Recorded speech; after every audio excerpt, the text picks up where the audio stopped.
Hey everyone, welcome back to my channel random Tanaya blog.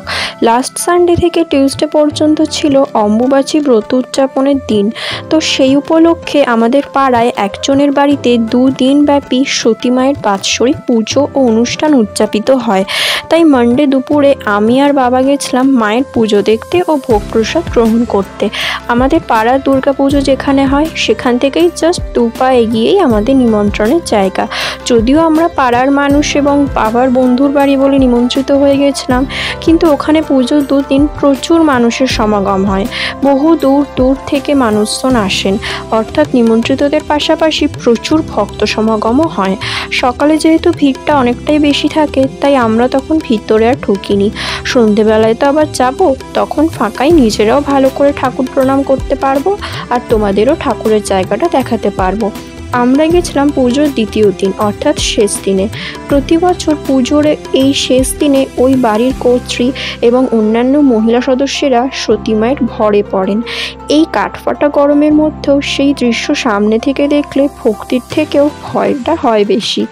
আমি যে বছর প্রথম গেছিলাম সেই বছর তো ভয় কাঠ হয়ে গেছিলাম। একই ভীত মানুষ, তার ওপর জীবনে প্রথমবার সেটা ছিল ভরে পড়া দেখার অভিজ্ঞতা। ইনি হলেন ওই বাড়ির কর্ত্রী। এনাকেই সতী মা স্বপ্নাদেশ দিয়েছিলেন। তারপর থেকে প্রতি বছর সেই স্বপ্নাদেশ অনুসারে নিষ্ঠা ও ভক্তি ভরে ঘটা করে সতী মায়ের বাৎসরিক পুজো অম্বুবাচী চলাকালীন পালিত হয়। আর যত বছর যায় তত ভক্ত সমাগম বাড়তে থাকে, কারণ এখানে ঠাকুর খুবই জাগ্রত। মন থেকে নিষ্ঠা নিয়ে কিছু চাইলে মা নাকি কাউকে ফেরান না। আর যেহেতু ওই বাড়ির কর্ত্রীকে সতী মা স্বপ্নাদেশ দিয়েছিলেন, তাই প্রথম ভর ওনার ওপরেই হয়। তখন উনি এভাবেই সকল ভক্তদের মাঝখান দিয়ে সব কিছু যেন পরিদর্শন করে আসেন। আর ওই সময় কিন্তু ওনাকে স্পর্শ করা বারণ থাকে। তারপর উনি ভিতরে পুজোর জায়গায় চলে যান এবং পুজো শেষ না হওয়া অবধি উনি ওখানেই থাকেন। চারিদিকে ঢাক, কাঁসর ঘণ্টা আর এত ভক্ত সমাগমের মাঝে সাথে ধূপ ধুনোর গন্ধই পরিবেশটা একদম অন্যরকম লাগে।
এবার পেট পুজোর পালা।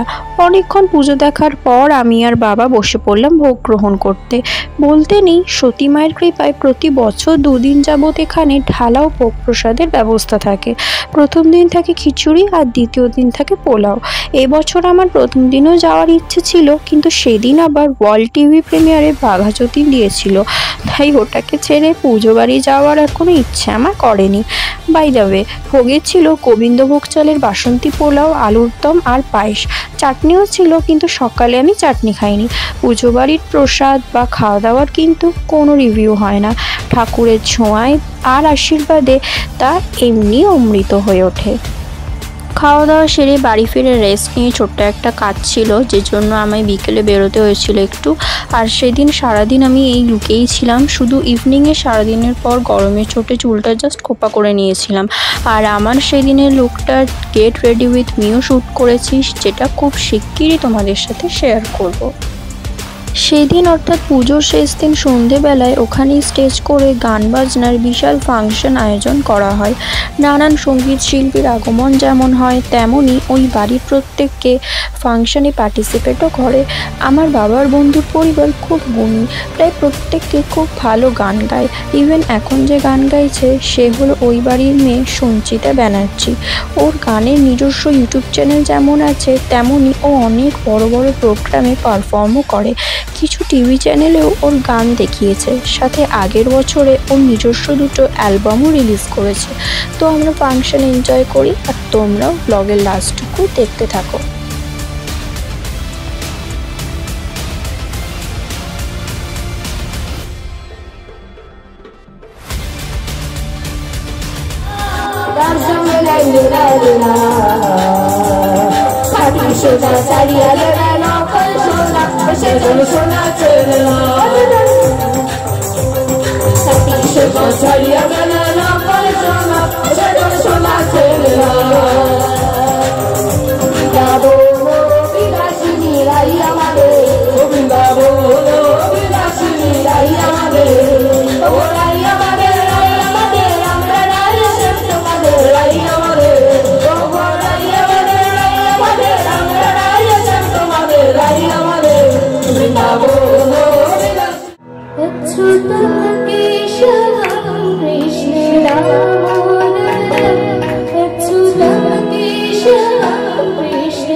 সন্ধেবেলায় আমার মাও গেছিলো আমাদের সাথে।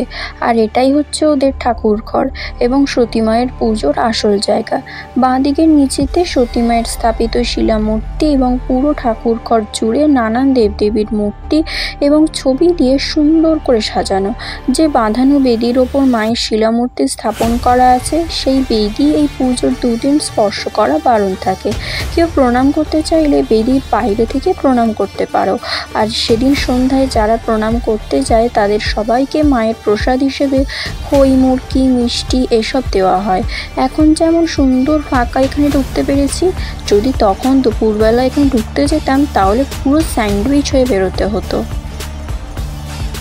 ভিতরে সতী মায়ের স্থাপিত শিলামূর্তি যখন আছে তখন ভৈরবকেও যে স্থাপন করতে হবে, নাহলে সতী মাকে রক্ষা করবে কে?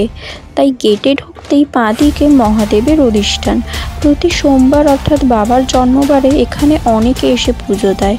তো রাত বাড়ছে আর শেষ মুহূর্তের ফাংশনও বেশ জমে উঠেছে। তো ফাংশন দেখতে দেখতে ডিনারটা কমপ্লিট করে বাড়ির পথে পা বাড়ালাম। ব্লগটা এখানে শেষ করছি। সবাই ভালো থেকো, সুস্থ থেকো, সাবধানে থেকো। আর সতী মা সবার মঙ্গল করুন, সবাইকে ভালো রাখুন এই কামনা করি। দেখা হবে আবার খুব শিগগিরই নতুন কোনো ব্লগে।